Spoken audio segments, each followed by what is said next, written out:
So I'm making a video because last night during our live session, I forgot to hit the record button. So I I've committed to making them available. So to honor my commitment, I'm redoing it. Just me. I'm recording it the next morning. So there's several things I'm going to go over. First, due dates. The case study group has been moved. Case study two has been moved from Sunday to Tuesday, and the exam has been moved to Tuesday, from Monday to Tuesday. Good news, if you're a Super Bowl watching fan, Sunday, you got a little extra time. Bad news, if you're, expected to do something for Valentine's, now we've got an issue there. So gave it extra time depending on what you need to do. So I'll let students decide when they need to get their work done and take the exam. So best I could do there. We got a couple of dates there that for some doesn't matter. For some they're non-negotiable. So I'll let you navigate how you need to do it. My wife and I have been married a few years. I don't even know if we're going out to eat Tuesday. Nah. See, just depends, right? All right. Yeah, we're probably going out to eat. Anyway, but it's not like we've been married a while. All right, so enough of that. Discussions, don't forget. We got some due dates coming up, so let me just hit those real fast. I forget when I'm here not to X there. It's only on other things, but let me just get in there. It's easier just to pull the email up for the announcement. So, discussion questions are due on Wednesday the 8th, or replies. I'm not a stickler. If you missed the initial post and you got it in and you had some really good discussions, I'm not too picky on that. I should be. I probably will get more diligent on those due dates as time goes by, but not. Let's don't worry about it in this course. Just try to hit the first due date when it's due. It'll be better for discussions. Everybody just hopping in and doing them at the last minute. They're just rushed. They're not good. So, all right. So then Smart Books due tomorrow, the 9th, and then Connect assignment 1 and 2 are Friday and Saturday. What happens is this: if I have the due date for the Connect practice exam the same day as the exam, it leads to issues, and I'm not going to get into them, but it leads to issues. So don't forget the exam is in Blackboard with Respondus. There is no exam in this course, no exam in Connect, okay? And I've got the due date set for the Blackboard exam, practice exam, well before the due date for the actual exam. Now, this is not an updated video or announcement for the extended due dates for case study 2 and the exam. It was the 12th for the case study. Now it's the 13th. Exam 2 was supposed to be taken by Monday the 13th. Now it's the 14th. Okay. So those are your reminders. So now I can X out here without going out of the course, right? This is when you're up here, you can't do it. All right, so case study. Same groups, same rubric. It's just the rubric's now worth 90%. And what we have now is a peer review. And everybody will submit one. If you don't, that's 10 points off. I mean, the max you can get is whatever the group's going to get. So what we're wanting is the groups to work together, and then if there's an issue, then show it on the peer evaluation form. Now keep in mind, look, it's show some mercy, right? If they're doing everything and there was a meeting and they couldn't make it and it was legit and they agreed to it, or maybe everybody says we can meet here and one person in the group says, oh man, I gotta work. whatever the case is. Show some mercy as long as they carry their weight, do their part. It's legit. Yeah. This isn't an undergrad class. I know y'all know what I'm talking about. So, but if you have any questions, like something I didn't even think of, right? We can flesh it out. But all right. So, as long as they're diligent, collaborative, working hard to help the group, I personally would give them good credit, even if they couldn't attend a meeting. But then again, try to be flexible on scheduling meetings too, right? All right, so we got that, and then you don't have to. Sometimes groups just say, "Well, I can't make this. Isn't working out. Let's try to do everything by email." I'd love it if y'all could meet. I think it'd be better. Okay, but sometimes you can't.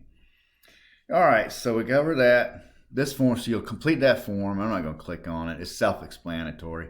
Just click on it, fill it out, upload it. It's going to be a hassle for me. It creates like tons of work, but I think it's worth it. And I don't do this for my tax class right now. I had a tax class running the next 8 weeks. Probably going to add this to it also, because I do think collaboration is important. All right, and making sure everybody's held accountable. And anyway, so actually, accountability theory was in my dissertation. So, all right, so case studies, we did that. Okay, videos. So 10 and 11, that's our exam. And if y'all see these labeling change during the course, you're going to know it's driving me crazy. I think instead of module, it should say week. And then it probably should have exam 2 somewhere in here. And then for these last 2, exam 3. I just think it'd be more organized, but I probably won't make that change. But I'm probably going to start doing that more and more, call these weeks in the future, if you have me in a future course. All right, so love the dates, though. They're really helpful. All right, so we've got under supplemental material, we have videos. I have more than what we needed for Connect homework and in the exercises. And then, for instance, E10-3A. When I go over the supplemental study guide here in a minute, I'm going to refer to this problem. If you haven't worked a problem, please do watch the video. I think it'll really, really help you for the exam. And then exhibit 10, 15, and 16. One of these exhibits was referred to in the study guide, and I think it's very useful to cover that as well, especially if you're, a little bit of doubtful. And 10, 15 is on the study guide. A little bit doubtful on everything that involves. And then also solutions to selected chapter 10 problems. Same thing in chapter 10, got tons of problems. Video tutorials, just like module 3, week 3. And then I owe y'all solutions to selected chapter 10 problems. Somebody made that suggestion, and I think it's a great one. So I'm going to start. Not only do it in this class, but other ones. So selected chapter 11 problems are here in the next module. Okay. All right, let's look at the study guide.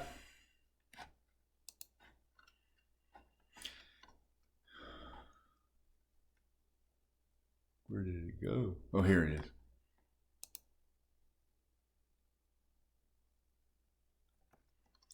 Click on this. And it's edited. So if you printed this a long time ago, before February 1st, February 2nd, make sure you got the supplemental part. And then it wasn't scoring high enough on the accessibility, so I made it might look different in the first part. Accessibility score, hey, I can't stand it till it's dark green, and probably if you look at the score, it's not 100, but it says it's perfect, but as long as it's dark green, I'm good. So I had to make some changes, and then I added this section. There's 50 questions on the exam. That's all I'm saying. There's 50 questions on the exam, and there's 50 items here. Let's take a few minutes to go over them, okay? Calculate gross margin, name 3 product costs, and y'all know it. And there's a connect problem similar to this. Hint. So direct material, direct labor, and overhead. Those 3 product costs. And then you might have to calculate the number of units made, or given the number of units made, number of units sold, the selling price, you might have to calculate ending inventory or cost of goods sold. And then the same one as number 1, except that time you're going to calculate net income. Because to get net income, you have to subtract sales minus cost of goods sold minus period costs gives you net income. So I would push until I'm very familiar with these 2 concepts here in 1 and 2. Allocation rate, I want to make a separate video on that. So look out for that one today, Wednesday the 8th. We didn't have a problem on it, but it's super easy. I'll show you how that works. Operating leverage, magnitude of operating leverage, homework covers that. Know it very well. Contribution margin, calculate contribution margin, covered very well in the Connect assignments. Know it. The reading, we're asked about just in time. Be sure you know it inside and out. Mixed cost, real simple concept. It's a little bit of variable and a little bit of fixed cost rolled into one. We all have mixed costs in our lives. You got satellite or cable TV, fixed cost. You want to get the fight on, I don't know, I'm coming up with something. Or you want to watch some pay-per-view thing, your bill goes up. You watch 2 pay-per-views, bill goes up even more. Monthly fixed costs, if you don't watch pay-per-view, that's your fixed cost. You watch pay-per-view, that's a variable cost. Natural gas. My first house, only thing we had on natural gas was our heater, not the stove, not the hot water heater, nothing. Now, our current house, hot water heater, those tankless hot water heaters, they're awesome. Anyway, they've been out a while and I'm still just amazed. I go places, stay at places. Yeah, you have to wait a few minutes. I forget, right? Because, we never run out of hot water at the tankless, right? But anyway, so back then at that old house, only heat. We move in and move in the winter. It's May, June. I'm still getting gas bills. July, I couldn't take it anymore. I called. I was like, why am I getting a gas bill? We charge you $10 a month for the privilege of being hooked to our natural gas pipes. And I was like, well, I don't want that, pay for that privilege. It costs $300 to reconnect in the winter.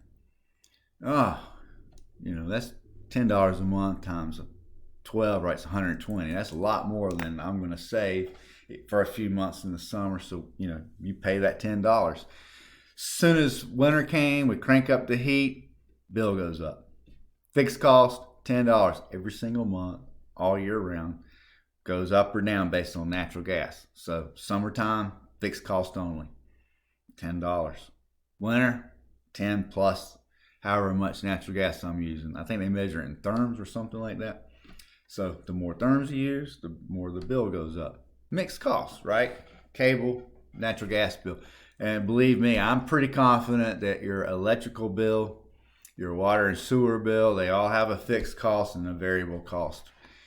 I could be wrong, depending on the company, but I would just so guess that if you just shut everything off at your house, didn't use any power, go away for 3 months, you're still getting a bill. I could be wrong, but anyway. So if I'm wrong, it's totally variable. If I'm right, then it's a mixed cost, right? So concept, hopefully that makes sense. There is a table in Chapter 9, compares managerial and financial accounting. Know it. So anytime we see that, I'm just going to say refer to the table in Chapter 9. So right here, not number 9. Anytime we see something like that going forward in the stud, then this little part on the supplemental, I'm just going to say refer to that. And read that section too, because there might be something that you need to know that's not just specifically covered on that table, right? I don't want anybody saying, you told me to learn the table. You got to read and think it through too. So read that whole entire section. All right. Remember the problem I said that you need to watch and work through that identify fixed cost, variable cost, and product and period cost. So refer to that video. That's what I'm going to say every time we come up with a problem like number 10. IMA ethics. Anytime we see